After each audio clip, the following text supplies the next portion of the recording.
আসসালামু আলাইকুম বন্ধুরা, কেমন আছেন সবাই? আমার ফার্মের আরও একটি ভিডিওতে আপনাদেরকে জানাই স্বাগত। আর দেখতে দেখতে আমার মুরগির বাচ্চাগুলোর বয়স 22 দিনের মতো হয়েছে। আর প্রত্যেক দিনের মতো আমি ফার্মে দুপুর 12টা থেকে 1টা অবধি আদার পানি দিয়ে থাকি। তো প্রত্যেক দিনের মতো আজকে আমি আদার পানি দিতে গিয়েছি। তো গিয়ে দেখি যে ফার্মের এই অবস্থা, যে বাচ্চাগুলো একটা আর একটাকে কামড়ে কামড়ে এভাবে রক্ত বের করে দিচ্ছে। তো এটা দেখে আমি অনেকটাই ভয় খেয়ে যাই। তো লাস্টে উপায়হীন হয়ে আমি তার মানে বাচ্চাগুলোকে ধরে ধরে সাইড করে নিই, আর সাইড করে নিয়ে ওদেরকে আলাদা করে রাখি। আর এমনটা কেন হলো আমি হয়তো জানি না, আমি যেহেতু নতুন খামারি আমি বুঝতেছি না যে আমার ভুলটা কোথায়। ধরুন আমি সোনালী মুরগি আর মূলত কয়লার মুরগির বাচ্চাগুলোকে একখানি ব্রিডিংয়ে রাখছিলাম। এখন ব্রিডিংতে ছেড়েছি, এখনও ওরা একসাথে আছে। তো একসাথে আছে, এতদিন কোনো প্রবলেম ছিল না। আমি 15 দিনের দিন ওদেরকে বোর্ডিং থেকে বের করে দিয়েছিলাম। বোর্ডিং থেকে বের করে দেওয়ার আজকে 5-6 দিন হলো, কোনো অসুবিধা ছিল না। তো হঠাৎ করে আজকে ফার্মে ঢুকে দেখি যে এই অবস্থা। বিশেষ করে কয়লার বাচ্চাগুলো যেগুলো আছে ওদেরকে তার মানে এই সোনালি যে বাচ্চাগুলো আছে ওরা তার মানে এভাবে কামড়ে কামড়ে রক্ত বের করে দিচ্ছে। তো আমি বুঝতেছি না কেন এই সমস্যাগুলো হচ্ছে। তো অভিজ্ঞ কেউ যদি জেনে থাকেন আমাকে প্লিজ একটু বলে যাবেন।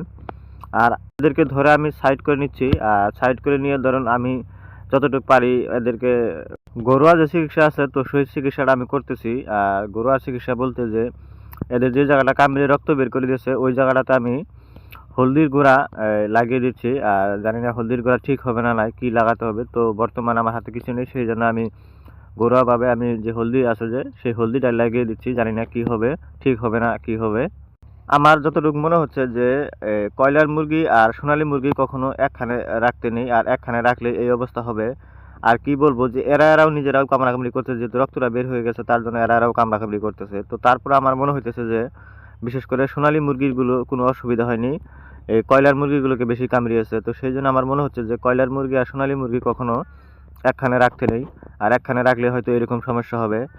আর এরপর যদি কখনো আমি কয়লার বা সোনালী মুরগি একসাথে উঠাই, তো আমি একলাগে করবো না, ওদেরকে আলাদা আলাদা করে রাখবো।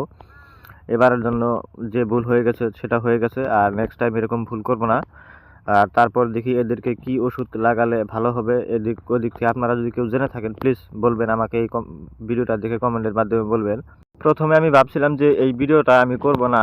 আর কেন করব না, কারণ ভিডিওটা দেখতে অনেকটাই খারাপ লাগতেছে, বাচ্চাগুলোর এই অবস্থা।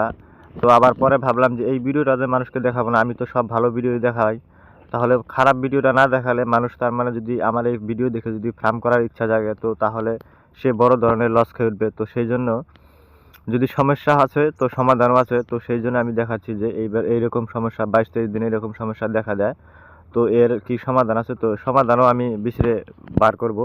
তো আপনারা ভিডিওগুলো দেখবেন। আমার এই আসিফা এগ্রো ইউটিউব চ্যানেলে এরকম ভিডিও নিয়মিত আপলোড করা হয়, আর আসিফা এগ্রো পেজে এরকম ভিডিও নিয়মিত আপলোড করা হয়। আপনারা ভিডিওগুলো দেখবেন, আর ভিডিওগুলো দেখে অনেক কিছু শিখতে পারবেন।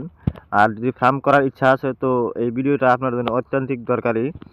আর আরও একটি কথা বলি, যদি আপনারা ফার্ম করতে চান, যদি আপনাদের বাচ্চার যোগান ধরা লাগে তো আমার সাথে যোগাযোগ করবেন। আমি স্ক্রিনে আমার নাম্বার দিয়ে দিব, যোগাযোগ করবেন। আমি যে কোনো ধরনের বাচ্চা আপনাদেরকে জোগাড় করে দিতে পারবো। ধরুন সোনালী মুরগির বাচ্চা, কয়লার মুরগির বাচ্চা, হাঁসের বাচ্চা, তো ব্রয়লারের বাচ্চা, যে কোনো মুরগির বাচ্চা লাগে তো আপনারা আমাকে বলবেন, আমি যোগাযোগ করে দিতে পারবো, আর সঙ্গে নিয়েও দিতে পারবো।